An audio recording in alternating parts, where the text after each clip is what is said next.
At 6:47 in the morning local time, an email hit the inboxes of every non-essential staff member and their family at the United States Embassy in Jerusalem. It was sent by Ambassador Mike Huckabee himself. It did not use bureaucratic language about security reviews or scheduled assessments or precautionary protocols. It said, for those desiring to leave, it is important to make plans to depart sooner rather than later. And then it said something that no ambassador sends in a routine communication. It said, those wishing to take authorized departure should do so today. Today, in capital letters. Not this week, not at your earliest convenience. Today. Huckabee added a note about why the urgency matters practically. He told staff to book a flight to any destination from which they could subsequently connect back to Washington, because demand for outbound seats from Israel is about to surge dramatically and seats will disappear fast. He was telling them to leave before the rush, before the airspace closes, before commercial aviation stops. The same way it stopped during the 12-day war last June when Iranian missiles forced airlines to divert, cancel, and ground their routes, and tens of thousands of foreigners were stranded in a country under ballistic missile attack. That is the future Huckabee was warning his people about this morning. Not abstractly, not theoretically. Today. At the same moment Huckabee was writing that email, the USS Gerald R. Ford was in the final hours of its transit from a NATO supply stop at Suda Bay on the Greek island of Crete, heading directly toward the Israeli coastline at Haifa. The Ford departed Crete on February 26th. Satellite imagery published by multiple open-source intelligence analysts showed it departing the bay, carrying its full complement of weapons, aircraft, and 4,600 crew members. 42 FA-18 Super Hornets and EA-18G Growler electronic warfare jets visible on its deck from space. 4 E-2D Hawkeye airborne early warning aircraft, the planes that serve as the Ford's flying radar systems and command centers, also visible in imagery. The Ford arrived off Israel's northern coast today, February 27, 2026, completing a journey from the Caribbean that has taken the better part of 3 weeks. The ship is now in position. 2 carrier strike groups are now in theater simultaneously, the USS Abraham Lincoln in the Arabian Sea and the USS Gerald R. Ford in the eastern Mediterranean. The last time 2 American carrier strike groups were positioned simultaneously in this configuration around a single adversary was the opening phase of the 2003 Iraq War. That is not a coincidence anyone in Tehran is missing. And then came the satellite imagery from Al-Udeid Air Base in Qatar. Al-Udeid is not a secondary facility. It is the crown jewel of American military infrastructure in the Middle East. It is the largest American military base in the entire region, sitting on the Persian Gulf coastline in Qatar, home to U.S. Air Force's Central Command, housing thousands of American service members, a massive logistics operation, and until very recently, between 7 and 15 KC-135 Stratotanker aerial refueling aircraft that are the essential ingredient of any long-range American air campaign. Those tankers are now gone. Satellite imagery confirmed this on February 26th and 27th. The KC-135s that had been parked at Al-Udeid have been moved. Their departure from the base closest to Iran and most vulnerable to Iranian ballistic missiles is one of the clearest operational signals available in open-source intelligence analysis. Before the June 2025 strikes on Iran's nuclear facilities, the same thing happened. Assets were moved out of Al-Udeid ahead of that operation specifically because Al-Udeid would be among Iran's highest priority retaliation targets the moment bombs fall on Iranian soil. The tankers moved last time. The tankers just moved again. Those tankers have been replaced at a different location. At least 9 American aerial refueling aircraft landed overnight at Ben Gurion International Airport in Tel Aviv, Israel. 14 American refuelers arrived at Ben Gurion in the past week total. 9 KC-46 Pegasus tankers are confirmed on the tarmac at Ben Gurion right now. More than 85 refueling tankers and over 170 cargo aircraft have deployed to the broader region since mid-February, according to open-source analysts at the Military Air Tracking Alliance. This is the largest American air power surge in the Middle East since the build-up to the 2003 Iraq War. Every designated tactical jet parking space visible from satellite at Muwafaq Salti Air Base in Jordan is taken. The base is packed. 11 F-22 Raptor stealth fighters are confirmed at Ovda Air Base in southern Israel, the first offensive American aircraft ever deployed directly on Israeli soil. 6 more F-22s are staged at RAF Lakenheath in England. At least 43 aircraft are visible at Saudi Arabia's Prince Sultan Air Base in satellite imagery from February 21st, compared to 27 visible just 4 days earlier on February 17th. Lajes Airfield in the Azores recorded its largest ever surge of American aircraft in mid-February, serving as a staging point for aircraft flowing from the American mainland toward the Middle East. The military has not assembled logistics of this scale for a drill. This is a force positioned to act. Trump was asked this morning as he left the White House for Texas whether he had made a decision on striking Iran.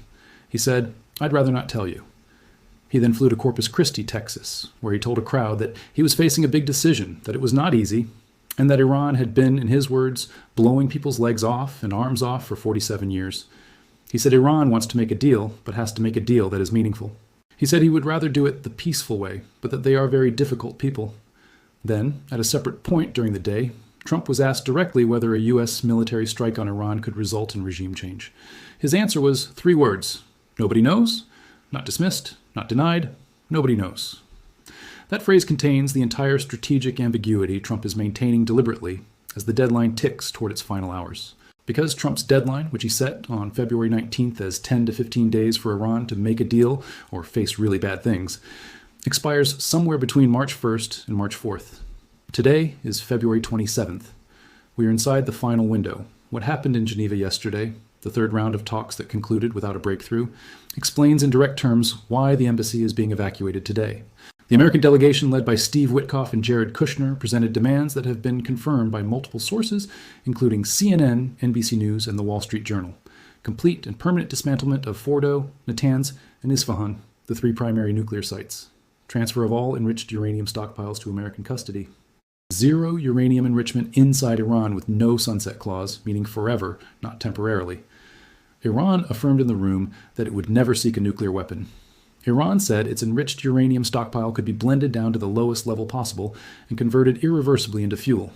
But Iran also stated clearly, directly, and publicly through its state television, even while the talks were ongoing, that uranium enrichment inside Iran would continue under IAEA oversight, that the missile program was not on the table, and that the transfer of enriched uranium to foreign custody was not acceptable. Witkoff and Kushner did not issue a public statement after the talks ended. 2 people familiar with the American position told NBC News the afternoon session was positive, while also describing Trump envoys as disappointed overall. The Omani foreign minister, Badr al-Busaidi, who mediated all 3 Geneva rounds, immediately flew from Switzerland to Washington and landed in time to meet with Vice President J.D. Vance on Friday. The speed of that flight is itself a signal. Al-Busaidi did not debrief by phone. He did not send a cable. He flew to Washington in person because the situation he needed to convey to Vance required a face-to-face conversation about how close the precipice actually is. Al-Busaidi told CBS News that substantial progress had been made and that peace is within reach. He said Iran has agreed it will never have nuclear material to create a bomb, which he called a big achievement. He said the existing uranium stockpiles would be blended to the lowest level possible and converted into irreversible fuel. He said he just needed that bit of extra time to close the deal. And then he said something extraordinary. He said, "If I were President Trump, my only advice is just to give those negotiators enough room and enough space to really close these remaining areas." The foreign minister of Oman, America's primary intermediary, flew to Washington to personally beg the vice president to wait. That is how close this is. And simultaneously, Britain announced Friday that it had taken the precautionary measure of temporarily withdrawing all UK staff from Iran, with its embassy operating remotely. China's state news agency Xinhua reported that China had advised all its citizens to avoid traveling to Iran and urged those currently in the country to evacuate as soon as possible. France urged its nationals not to travel to Israel or the occupied West Bank. Germany's Foreign Office issued an urgent travel warning saying travel to Israel was strongly discouraged. Australia told dependents of its diplomats in Israel, Lebanon, the UAE, Qatar, and Jordan to leave. India, Brazil, Singapore, and at least 6 European nations have issued their own warnings. Every country with an embassy in the region and intelligence services capable of reading the same satellite imagery being published openly is telling their people to leave. The United States is telling its own embassy personnel to leave today, in capital letters. The word today is doing an enormous amount of work in that email, and every government in the world knows what it means. None of this is happening in a vacuum, divorced from the physical military reality on the ground. Because the military movements of the past 72 hours are not rhetorical. They are operational. When aerial refueling tankers move out of Udeid and show up at Ben Gurion Airport in Tel Aviv, that repositioning serves a specific operational function. Long-range American aircraft flying from Diego Garcia or from carriers in the Arabian Sea or from bases in Europe require aerial refueling to reach Iranian targets and return.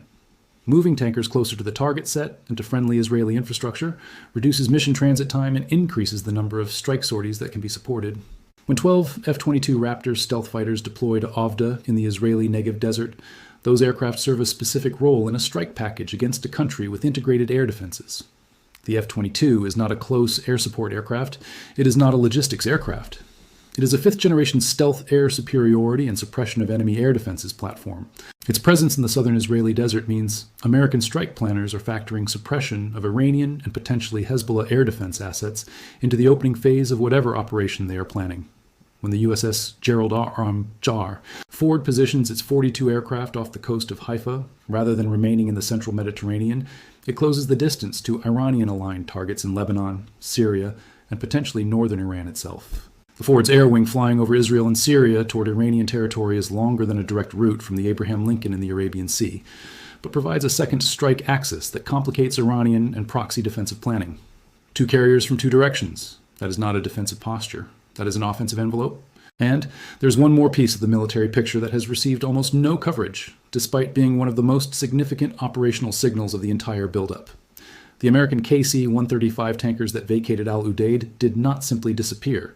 They moved to Prince Sultan Air Base in Saudi Arabia, which sits approximately 900 kilometers further from the Persian Gulf than Udeid, putting them further from Iranian retaliation range while remaining well within the refueling radius needed to support a strike campaign. Saudi Arabia publicly stated it would not allow use of its territory or airspace for an attack on Iran. Saudi Crown Prince Mohammed bin Salman personally called Iranian President Pezeshkian to reassure him of that. But the Saudi Defense Minister, Prince Khalid bin Salman, said in a closed-door briefing with Washington think tank experts that if Trump did not follow through on his threats, it would only embolden the regime. Saudi Arabia's public position and the position of its defense minister are in direct contradiction. American tankers are at Prince Sultan. The geometry of the air power surge points toward Prince Sultan as a forward refueling node regardless of what Saudi Arabia says publicly. The gap between what American allies say and what American military assets on their soil suggest is itself a form of operational signaling. Iran's response to all of this landed on Friday morning from the spokesperson for Iran's armed forces, Brigadier General Abolfazl Shikarchi. His statement was unambiguous, and it was calibrated to be heard clearly by every audience simultaneously. He said, "Any unwise American action will lead to a widespread fire in the region." He added, in the event of any confrontation, U.S. interests in the region will be within range of Iranian missiles. He then said, "We do not seek to ignite wars, but we are not afraid of them, and we will vigorously defend our homeland and the interests of our people." That statement contains 3 layers, and each one matters. The first layer is the deterrent signal directed at Trump, reminding Washington that the 30,000 to 40,000 American service members distributed across bases that Iran has already mapped, targeted, and distributed ballistic missiles against are real people at real risk. The second layer is the domestic audience signal, telling Iranians that their government is not begging, not panicking, not surrendering, but standing firm under military pressure that would have collapsed most governments. The third layer is the international audience signal, telling China, Russia, the Gulf states, and every country watching this confrontation unfold that Iran will not accept dictated terms under military threat, regardless of the economic catastrophe it is simultaneously enduring.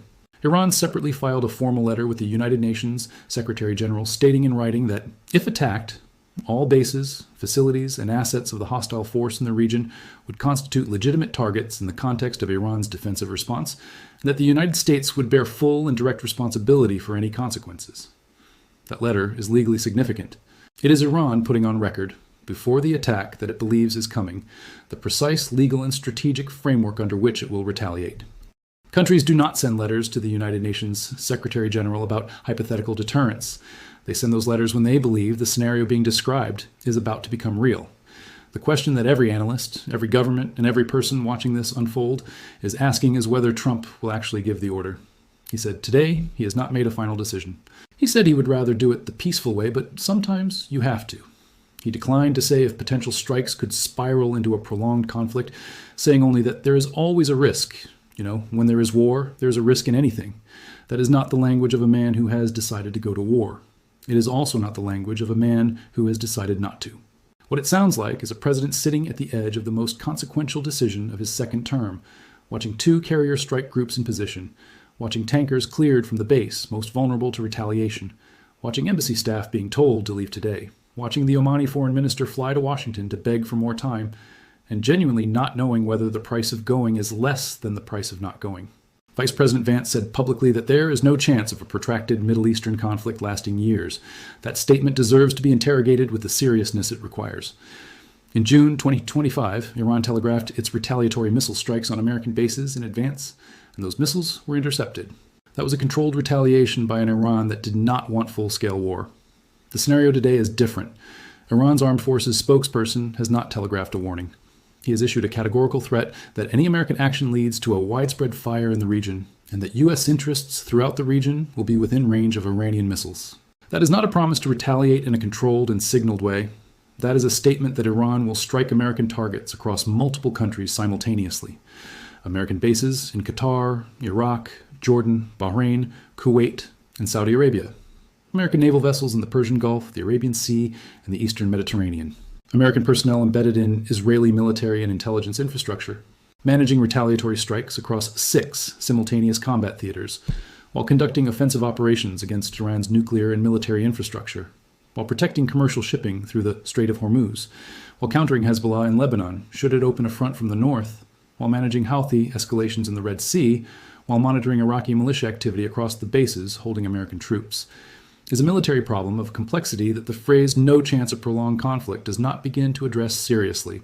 General Dan Kane, the chairman of the Joint Chiefs of Staff, Trump's top military advisor, has been described by people present in high-level Iran meetings as a reluctant warrior. He raised concerns about a lack of critical munitions. He raised concerns about the risk of entanglement. He raised concerns about the absence of regional allies willing to provide airspace or basing for a strike, with Qatar, the UAE, Turkey, Jordan, and Saudi Arabia, all publicly stating they will not permit their territory to be used for an attack on Iran. The UK's Prime Minister, Keir Starmer, denied Trump the use of RAF Fairford and Diego Garcia as strike staging bases, saying it could violate international law. Trump asked for Diego Garcia and was told no. That denial matters operationally because B-2 bombers flying from Diego Garcia provided the central strike capability in the June 2025 operation. If Diego Garcia is unavailable, the long-range heavy strike architecture of any second campaign changes significantly. The B-2s could fly from the continental United States, as they did in the original strikes, a mission of over 30 hours round trip, but the logistics chain is more complex and the sortie rate lower. This is not speculation. This is the operational constraint that General Kane has been raising with Trump, and that explains why the tankers moved to Israel and Saudi Arabia rather than remaining at Al Udeid. What the confluence of all these signals, the embassy evacuation, the Ford's arrival, the tankers clearing Al Udeid, the F-22s at Ovda, the Omani foreign minister's emergency Washington flight, the Iranian UN letter, the Iranian armed forces spokesperson's categorical threat, and Trump's non-answer about his final decision, what all of that convergence tells you is that this confrontation has passed the point where it could quietly de-escalate back to baseline.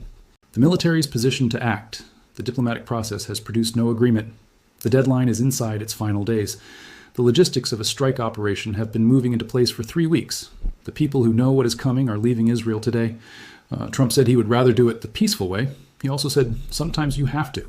The gap between those two sentences is the most consequential decision space in geopolitics today. And the USS Gerald R. Ford is sitting off the coast of Haifa, its 42 aircraft armed and crewed, its tankers positioned at Ben Gurion, its F-22 escorted Ovda, waiting for the word that only one man can give. Whether that word comes in hours or days, or whether the Omani foreign minister's personal appeal to Vance buys one more round of talks in Vienna, what is no longer true, what today made definitively and irreversibly untrue, is that a strike on Iran is a threat. An American embassy being evacuated today in capital letters is not a diplomatic warning. It is a countdown.